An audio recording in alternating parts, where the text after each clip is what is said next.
didn't even know who this guy was. I just wanted to go for, the connection. Got there through the 3 days. He was the main speaker, main trainer, everything. He brought in other speakers, so it's okay to share the stage, and other educators. And he did like events. Like we ended up doing, I can't remember, it's like a tribal call where we had to like do like the kind of stuff for the whole thing. It was crazy. All these events that went on at this conference, like it was insanely good. Anyway, the end of these 3 days, didn't know who this guy was. I wasn't going to buy anything. I had all my barriers up.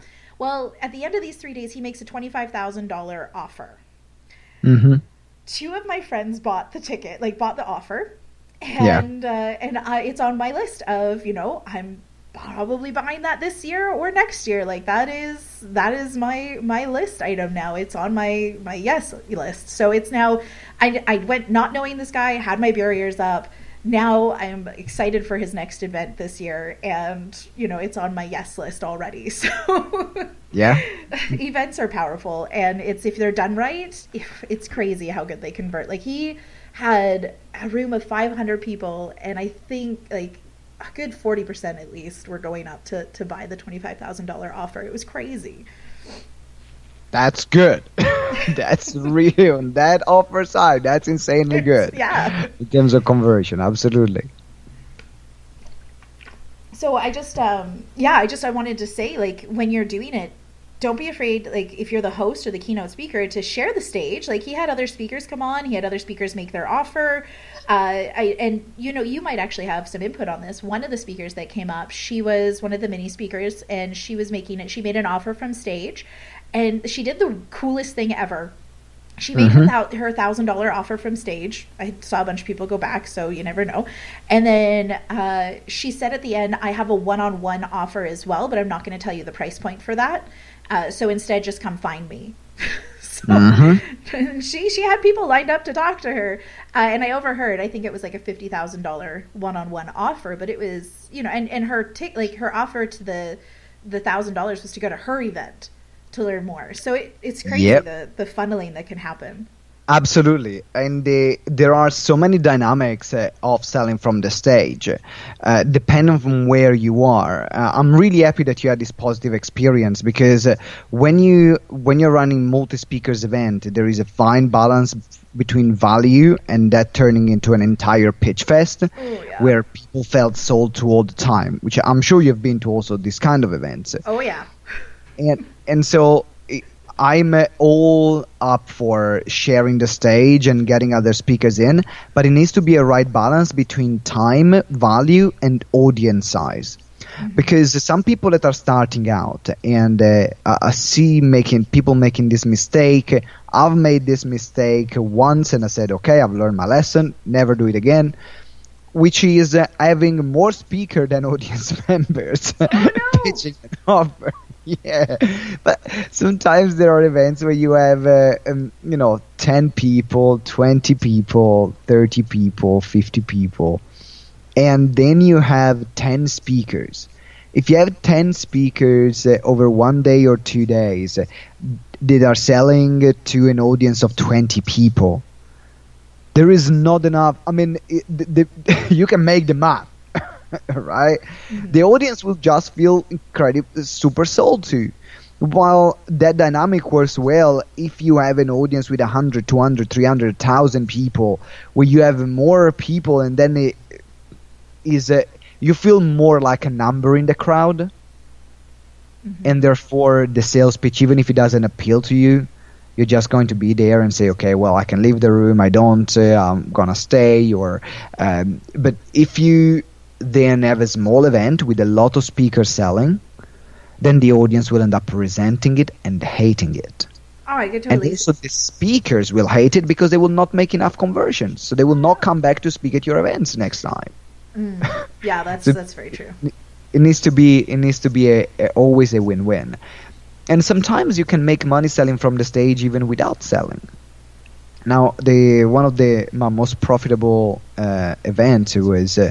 I think I had 15 minutes. No, I had 40 minutes on stage, and I wasn't selling anything. And what I did, I delivered this presentation, and I gave a giveaway.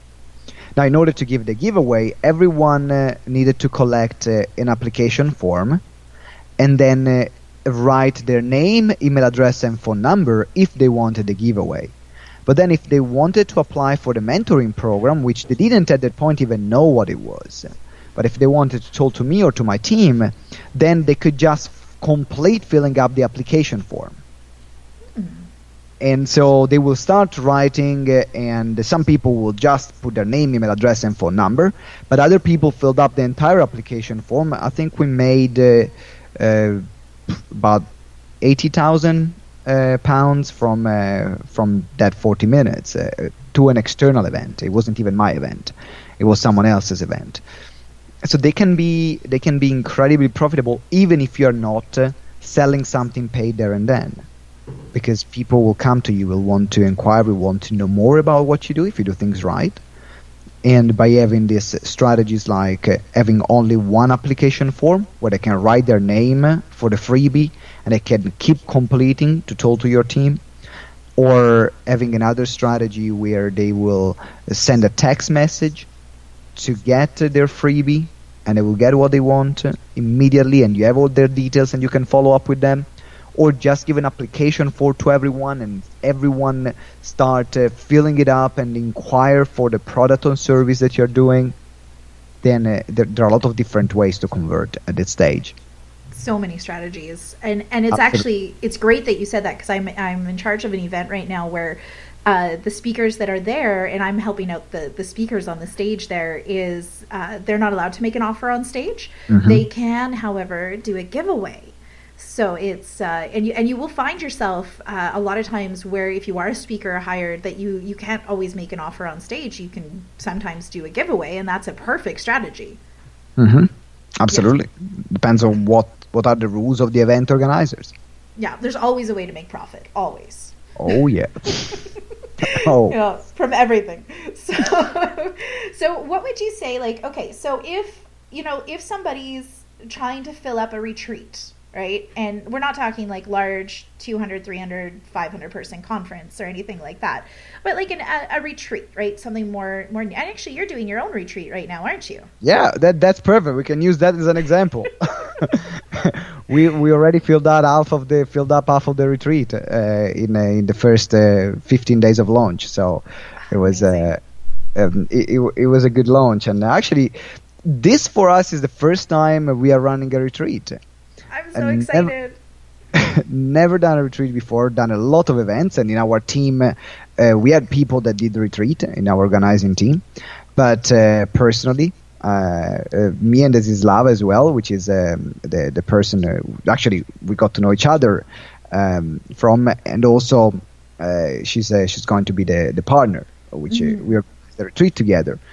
Then we never run a retreat before, but we know I know how to fill events, and that's the same thing but with a twist. Oh yeah. That's I liked so are we talking about shall we talk about strategies to fill up retreats? I don't know, let's talk about both. Let's talk about strategies to fill up the retreat, and then just drop some stuff about, because I have my application in to possibly go to your retreat, so I'm so excited to hear you must come. I want to. Yes. I would really love to see you there. It's going to be so much. It sounds amazing. So yeah, tell us a little bit about the retreat while you're sharing some of the strategy. Right, absolutely. So the retreat is going to be in January 2019, is in Thailand. And one of the things, as you know, about getting people to come to a retreat is to get them excited about the location. Mm-hmm. Because people go to retreat not much for the information. The information are the last thing probably they care about.